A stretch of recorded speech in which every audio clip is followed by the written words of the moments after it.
I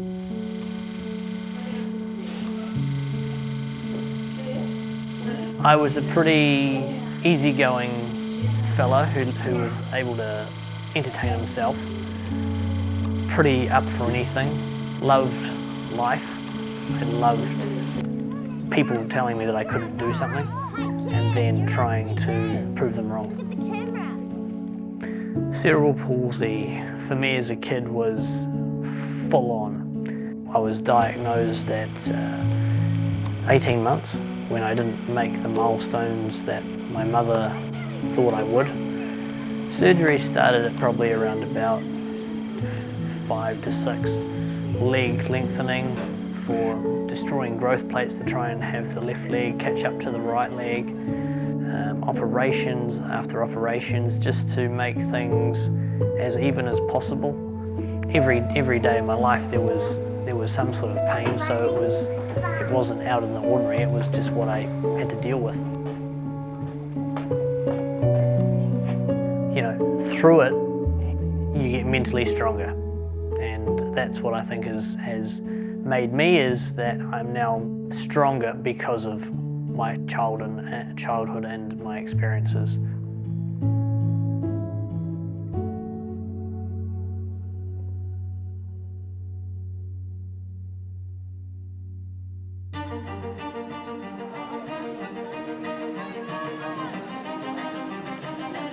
Right, this is the only mass Ironman start in the world.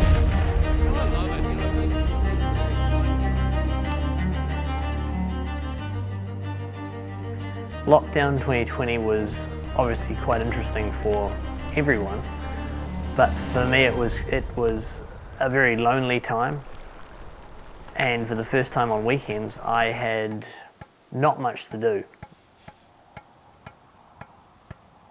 Every day you just had to mentally get up and realise, hey, you know, everyone's going through this. There's things here that I've wanted to do for a long time and never had the time to do, so why not now? So I came in, sat down and wrote down 42 life goals and 5 steps to achieve each one.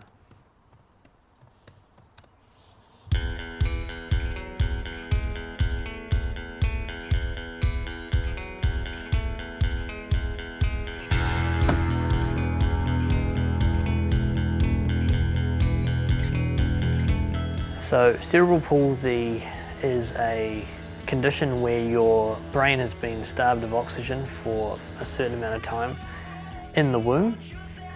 For me, I was very fortunate to have just minor cerebral palsy, which means weakness down the whole side of my body, a lot less muscle tone on the left-hand side, which when it comes to Ironman, it's a tricky one because my left foot lands on the ball of the foot, which means it heats up incredibly fast and I have to sometimes cool the foot.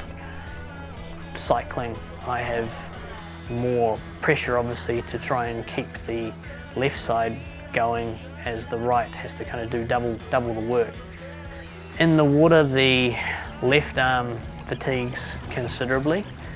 The left leg has nowhere near the power than the right, so I have to keep an eye on coming up each time I do a stroke to make sure that I'm going in the right direction, because quite easily I can veer off due to the fact that the right leg is kicking more than the left.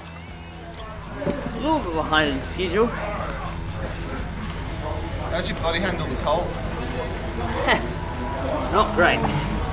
Ironman New Zealand cycle course. Kurt, well, he's a unique individual, but I say that in the best way possible. He's just a one-of-a-kind person. In that sense, in his attitude and his mindset, there's no excuses. He never lets anything from his past affect who he is in the present.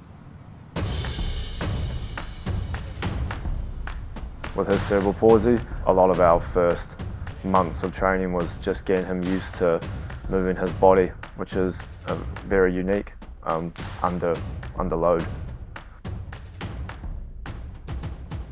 He's a very committed, dedicated, open-minded person, you know, and that's been one of the best things for me to be able to do my job as his trainer and as as a friend as he is, you know, willing to give anything a try. If he's been training for long hours and he's coming to the gym with me, you'll never hear a complaint from him. Kurt's saying is send it deep, and that can mean a lot of things, but to me I take that as, you know, do everything to the best of your ability, and no matter what happens, you know you've done your best. I've tried to take some of those attitudes, personality traits from him and kind of bring it into myself to better myself as a person. The competitive side of me is huge. The outlet for me was go-karting at a young age. Daniel Eggleton out in front. And who's that? It's Kurt Petersen's moved up through the field. Yeah. He's a bit of a dark horse, isn't he?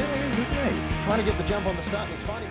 For a kid with cerebral palsy, motorsport was a leveler in the sense that you had your team, you had your go-kart, you had yourself. I could rely on it more than I could if it was just myself. So I progressed from go-kart to Formula Ford at age 16. I was 5th in the championship in 2008 and got 3rd in the national championship only 4 years ago. It was a situation where I had to, you know, give it everything you've got, otherwise, you know, what's the point? I would say 110% I had something to prove.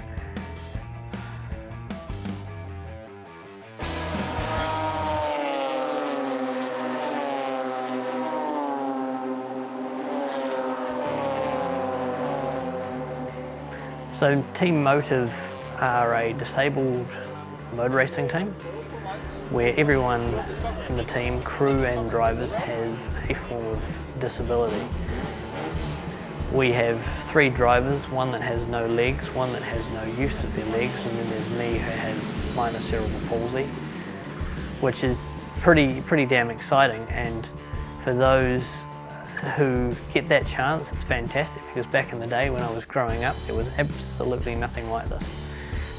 I've always wanted to help people, and for me, teach them how to drive motorsport is just a huge reward.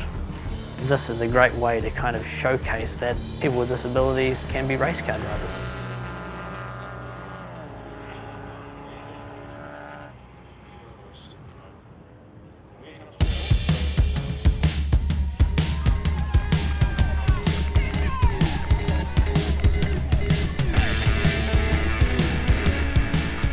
There was definitely a point where I had to accept I do have cerebral palsy. The younger me would have been frustrated in the sense that I wanted to beat everyone at anything. And as I've matured, I've become more accepting of my cerebral palsy. You know, I'm not necessarily going out to win or beat everyone. I'm there to showcase what someone with cerebral palsy or disabilities can do if they put their mind to it.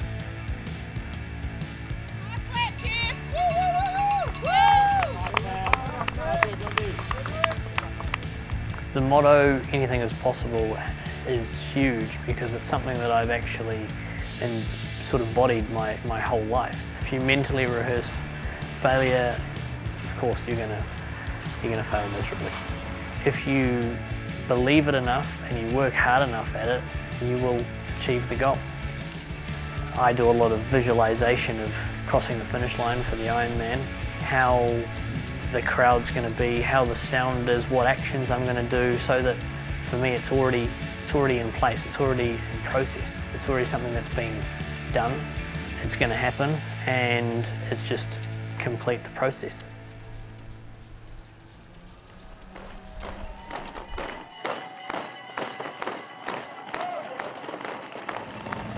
Yeah! Yes! 437! Yes!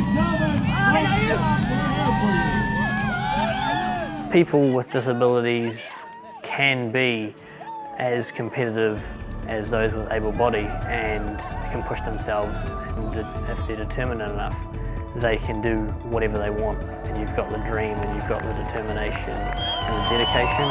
anything is possible.